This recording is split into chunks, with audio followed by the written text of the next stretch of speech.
is a region that is spread over thousands of kilometers, so you have the choice. I just want to touch on something we haven't spoken about, and that's health and wellness. Health and wellness, we all know, has really taken off.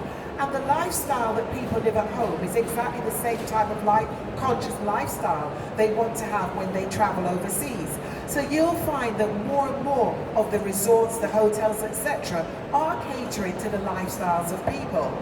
And we've spoken about community tourism, the disruptors, villas, etc. And even nowadays when people book a villa for an extended multi-generational trip, they can now say to that service provider the needs of the family, and a local chef can be provided that can meet those dietary needs because they may follow it themselves or they have just that level of exposure. You know, tourism has become so globalized now because of technology and the fact that every market can reach every consumer. So anyone who's really in the business of tourism has to look at the needs of our communities, of the audiences, and work towards it.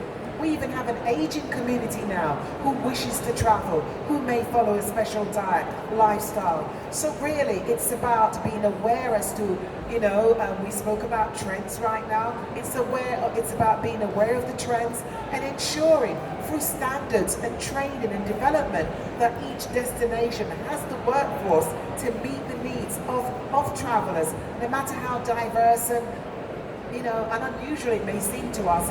Nothing is unusual again, and everything is now the norm in life. So Lovely. If you're in business, that's what you've got to do. Thank you, Carol. Can we have another question or comment, please? Anyone would like to ask anything? Or what about telling us about your businesses? Are you involved in gastronomy tourism in the Americas? Do you have a story to share? Something that means something to the others here that you'd like to talk about? Everybody's so quiet. Okay, there we go. Thank you. Thank you for speaking up. Thank you for sharing your stories, and it's fascinating to hear. I came along because actually we're doing something very similar in Experience Pakistan, where we're promoting food tourism in Pakistan. And much like yourself, it's very much about what can we do to actively promote kind of an extra source of revenue for the women who are cooking for their homes anyway, but actually doing it in an authentic way, so we give our tourists a unique experience. But for these ladies, it's fantastic because they've actually got an extra source of income. And what we found with all of our client base is that they love it because a lot of people are familiar with Indian cuisine, but I don't think anyone knows about Pakistani cuisine. And actually, Pakistan, if you're in the north, so I'm from the north and my husband's from the south, and yet our diets are completely different. I don't get his diet and he doesn't get my diet. But that's what's so fascinating about our tourism, is that we take our customers on a journey from north to south, educating them about all the different ingredients that exist. And actually I was in Pakistan over August, and we took the kids up north to Hunza, which has a lot of influence from the Tibets because it's so close to the Chinese border. And actually the flavours there are flavours I've never ever experienced. But as you say, that's what's so nice about the whole food tourism. It brings people together, and it's a fantastic way to explore the country and actually get to meet the locals and then sitting in their home and enjoying it. So thank you, your stories were fascinating. Thank you. First of all, congrats to you for what you're doing. I think it's fantastic, and it speaks directly to what we're doing because 90% of our hosts are women. And as I mentioned yesterday, what's exciting to see is that many of our hosts in India and other countries in Asia tend to be women in their 60s and 70s who've cooked for their parents and their in-laws and their families and kids their whole lives, and now they're able to show off their cooking skills and make money doing what they love, and they're becoming micro-entrepreneurs championed by by the media.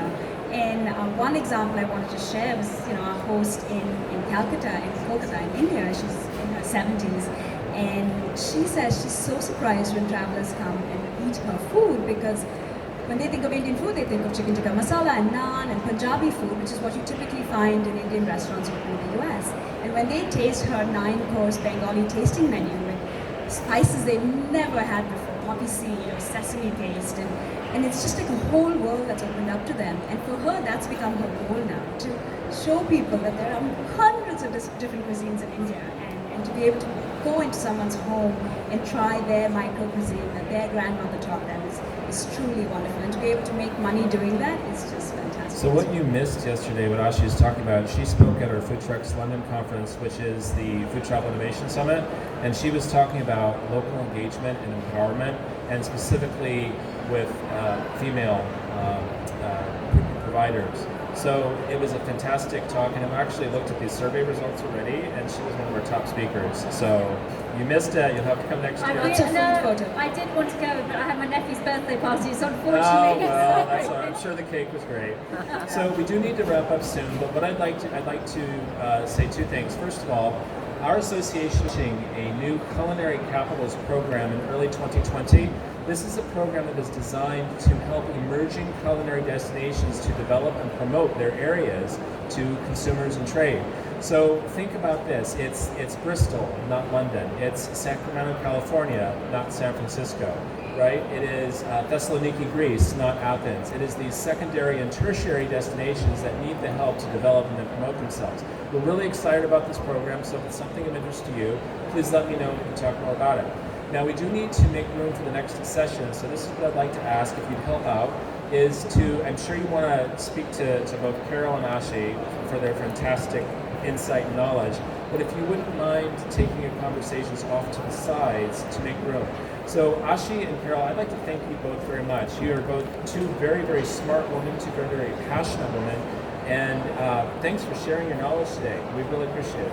Thank you, Eric. It's been a pleasure being here. Thank you. Thank you all. Just to say that our stand is literally just there, the Caribbean. So if you want to come and see us, get some information, I'm here. My colleague Florian is here as well, some of the other team members. Happy to talk to you about food tourism in the Caribbean. And for those who drink rum, because I know not everyone does, join us for rum 4 o'clock on Wednesday. Yes, all right. So thank you.